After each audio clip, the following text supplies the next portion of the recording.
So Bloodfest is a 2018 horror comedy that is directed by Owen Egerton from the UK and stars mostly unknowns. Robbie Kay is the main star in this film, also from the UK. We also got Jacob Batalon, who's, if that's how you pronounce his name correctly, who's famous for the Tom Holland Spider-Man films. And then we've got Seychelle Gabriel, Barbara Dunkelman, Nick Rutherford, who I don't know any of them from anything else really. And then we got Tate Donovan, who I do know from the OC, who plays Marissa's dad in that series. That's the first television media thing that I've ever seen Tate Donovan in. But seen him here and there. He doesn't pop up in too much, but he plays the main guy, Dax's father, in here. So this came out in the like horror festival craze, like those Halloween festivals kind of movies when 3 or 4 came out at the same time. You had Hellfest, which I already reviewed for 31 Days of Horror on the channel. You had Trick, which I also reviewed for 31 Days of Horror. You got Haunt, which I own and probably will be reviewing, and there's a slew of them. And this is one of them. Comparing to Hellfest, it kind of feels like a lower budgeted version of Hellfest. I definitely compare it to other films, specifically one, because of its themes that I definitely compare it to. I'm not going to mention the title of that movie because that'll spoil the movie, and for anybody who hasn't seen that movie, I really don't want to spoil that movie because that movie is a masterpiece in horror comedy in my opinion. Most people who've seen this will know what movie I'm talking about, but like I said, just because the themes are similar. Anyways, this film opens up with a kid watching Dracula with his mom, and it doesn't really seem like the Dracula from 1931 that I'm familiar with. It probably is, but I don't know. The Dracula, it doesn't look like Bela Lugosi for some reason. Maybe that was just me, but they only show it a few clips in the background anyway, but the dad, played by Tate Donovan, comes in, and he kisses the wife, and then the wife goes to the kitchen, and there is a killer behind her in the kitchen, and the little guy walks to the kitchen and sees the killer with this like really creepy red mask, and here comes Tate Donovan, his dad, behind him, and he's like, "Hey Dax!" And then he has a gun in his hand. He shoots the killer. He shoots, and then he's like, "Don't look!" It's like, shouldn't you do that the other way around? Shouldn't you be like, "Don't look!" and then shoot? But no, he just blasts the gun, and then he's like, "Don't look, Dax!" A little too late for the violence there. But the mother dies, unfortunately, and then we flash forward to Dax as an adult. And he works at a film store, like a video rental store, I'm assuming, or some kind of movie store, which I always love seeing in films. Retro or anything, any film, any video store related thing in horror movies or in any kind of film is always something that really tickles my fancy because I'm a film nut. So he's working there with what seems to be one of his best friends named Sam. And then the guy who plays Krill, Jacob Batalon, the guy from Spider-Man, he comes in and he plays a guy named Krill, and he's basically the comedic relief. He's always dropping jokes, and he's actually really funny in this film.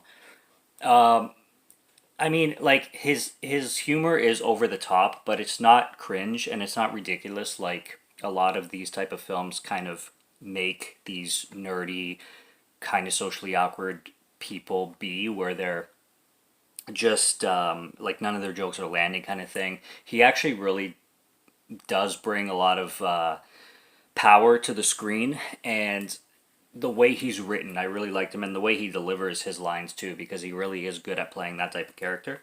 I really liked his performance in it. And what happens is Dax, the main character, is dying to go to this festival called Bloodfest, but his father, played by Tate Donovan, forget the father. Actually, the father's name is Dr. Conway. Yeah, I don't know his first name, but Dr. Conway plays the dad, and he hates anything horror related, horror movie related, horror festival related, and he's actually supposed to be being interviewed on a show, some kind of news show that night, about how he's like condemning Bloodfest, and none of his family, nobody that he knows, and his son will certainly not be stepping foot into Bloodfest, even though he already has tickets, and the dad found his tickets and cuts the tickets up and says, "You're not going to Bloodfest," basically. And this disappoints the fuck out of Dax, obviously. I would be furious. I would probably cry in that situation. So he's stuck, and at work, his friend Sam suggests that he calls this girl Ashley, who's in the industry. She's an upcoming actress, and she's playing in this upcoming film called Hell's Nest, directed by this guy named Lenjamin. Lenjamin plays an extreme douchebag in this film, but he's also funny the way he performs. He's unlikable to a T. He plays the most extreme douche that for some reason Ashley is going for. Well, Ashley's going for him because she thinks that he's going to give her a boost to a career. But I love how she's on the phone with Dax and she says, "Yeah, I'm in playing in Hellfest. I'm playing Topless Girl number 4. It's no Topless Girl number 3. Oh, I would kill to be Topless Girl number 3.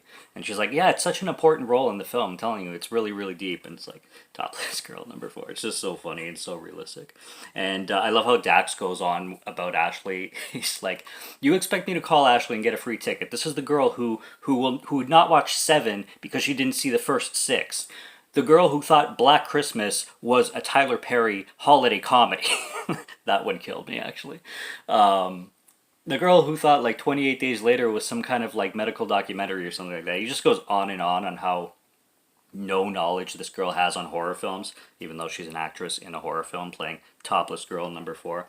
But she gets Dax in, and when they get to the festival, they find out that it was actually this douchebag boyfriend of hers named Lenjamin, this director, who actually got them in.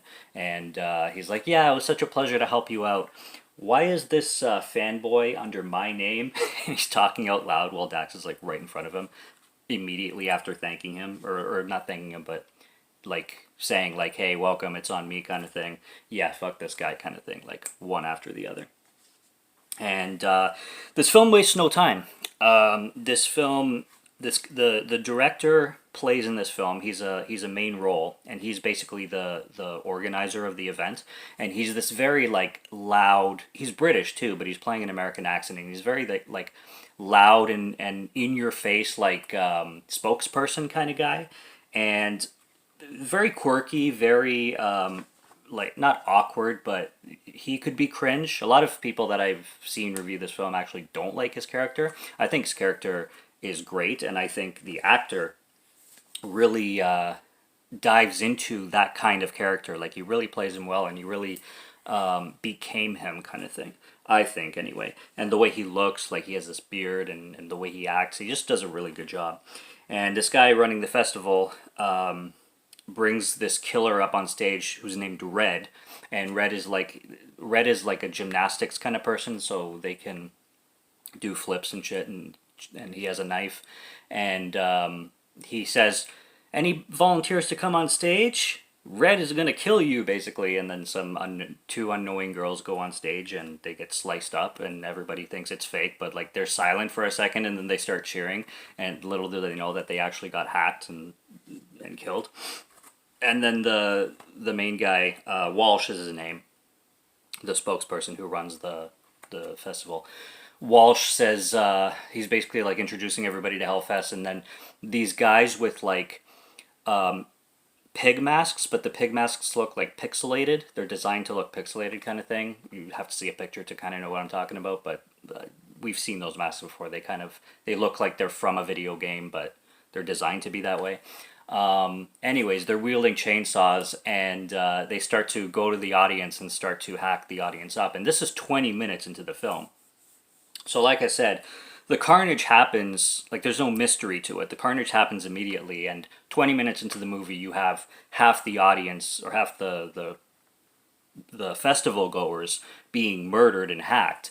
And this is a wild, fun film. It's a CGI fest for sure, so not a lot of practical in this film. This is just like an in-your-face blood splatter, computer-generated blood like splattering everywhere. You get a lot of that. This film reminded me a lot of movies like All Cheerleaders Die, Detention of the Dead, which I also have a review for that film on this channel. Very low budget, very independent. So it again, comparing it to Hellfest, it doesn't seem to have the budget that Hellfest had, although it does have a $1.2 million budget, so it's certainly not minuscule by any chance. This is no well, kind of a B movie, but it's not cheap. You know, it feels like a average production kind of film. It's just hammed with the CGI, and it's hammed with the like cartoonish blood kind of thing, and it's supposed to be that way, and that kind of gives it that. It's kind of like Zombieland kind of feel ish, but Zombieland definitely had a little bit more practical, but it has that vibe to it. It's like a lesser budget Zombieland ish kind of thing with its mood. So what happens is this whole event is being organized by this crew behind the scenes, and they're kind of making everything happen. There's these spots around the festival, like there's a graveyard, there's Clownland, and the Krill, played by Jacob Batalon, hates clowns, and he says this like throughout the entire film. His biggest fear and phobia is clowns, and he just wants to stay away from Clown Town, or I think it's Clown Town, as much as he can. But the Ashley character, she remembers a warehouse that's in the back of the the festival, because the front gates are basically being swarmed by everybody trying to get the hell out. So she comes up with the idea to go through the back instead, because that's how she got in, being an actress. And it's them escaping, and Walsh is also like, if you follow the rules, you might survive, but if not, you're dead. And this film goes very meta with like the rules of horror: don't split up. The virgin usually dies first, and Krill's a virgin, but he ends up screwing Ashley at one point in the movie, which is a really funny shower scene because they end up in the washroom. And he's like, she's like, I don't want to die all dirty like this, and I forget what Krill says, but for some reason she's like, yeah, I should take a shower. That's a great idea, actually. And he's like, Krill's like, no, I was joking, man. This is the last thing you should do is take a shower. If we're going to follow the rules of a horror movie, you don't take a shower. Kind of like a Psycho reference. And then she goes into the shower. She's like, oh, this feels so good. And she's throwing her clothes over the thing, and it's falling on Krill's head. He's just like getting all his thoughts in his head, and eventually they start to have this cheesy conversation, and then they end up fucking. There's a scene in here that references Saw and pays homage to Saw. I like that, where they kind of set up a trap where there's this guy who let the ticket collector guy, he's trapped in this thing where both his arms are stuck in these pillars, and then they're stretching as the clock counts down, and there's this dummy that's supposed to represent the Billy the puppet in Saw, but it looks more like Slappy from Goosebumps, and it starts talking and saying like, in 2 minutes you're gonna be ripped in half unless you like play the game or solve the puzzle and stuff. And the girl Sam, the Sam character, goes to put her arms into two other pillars like the guy told her to, and then he's free, but then she's trapped, and he's like, sorry, and then he just books it, so he ditches her and leaves her to die like an asshole. I like how they bring in zombies in this film. You wouldn't expect zombies to be in this film, but they're in the graveyard scene, and Lenjamin, I like his name too, Lenjamin instead of Benjamin. It's Lenjamin. He's like, why do you think there would be zombies in this thing? Do you think they would actually get dead people and then bury them underneath these graves, and then somehow they would just animate again, and they would just start walking and attacking us? And Dax is like, when people say that in horror movies, usually that's when something, happens. And then something happens and the zombies come. And it's weird how they made the zombies animate, because the guy Walsh basically put electrodes in these dead people's like arms to like get their nerves going, basically, and that's how they control them. So the zombies are reanimated through electrodes. and something else. Yeah, just electrodes, but the zombies have GoPro cameras on them too, so everything can be recorded. And this whole scenario is being recorded because Walsh wants to make a real horror movie out of all this shit. And he asks how he gets all these participants, and he's like, if you sit people down and make them watch a horror movie just on repeat, on a loop, and don't let them get out of a room, eventually their psyche is gonna just start believing everything that's in the movie. So you tell him he's Leatherface. Oh, and the clowns we got from Craigslist. I love that. It's so good. It's a funny movie, and like I said, there's a lot of splatter. There's this scene in the climax where Dax is driving a truck with Sam by his side, and she starts hacking up zombies or whatever from the side window with a chainsaw, and everything's all splattered. The participants who came into this Bloodfest have a wristband, and this wristband ends up again playing with the nerves of the people to turn them into rage mode. So we go 28 days later in the third act, and everybody starts like vomiting blood, and everybody with the whole like rage thing, they play into that, and they play homage to the 28 days later style kind of zombies. So I found that very cool. Zachary Levi makes a cameo in this film as himself because he was one of the guests who was going to be appearing at Bloodfest. Ashley has a big crush on Zachary Levi, but she only knows him from the movie Tangled when he did the voice of the male character in that movie. And Dax is like, so you don't know any movie ever, but you know Tangled. And she's like, telling him how much she loved him in that movie and naming all the scenes. And then he dies like 30 seconds later. So Zachary Levi's cameo is quite short, but it's well played. I liked it a lot. And the big twist is funny. I didn't catch it, but like the first time I watched this film.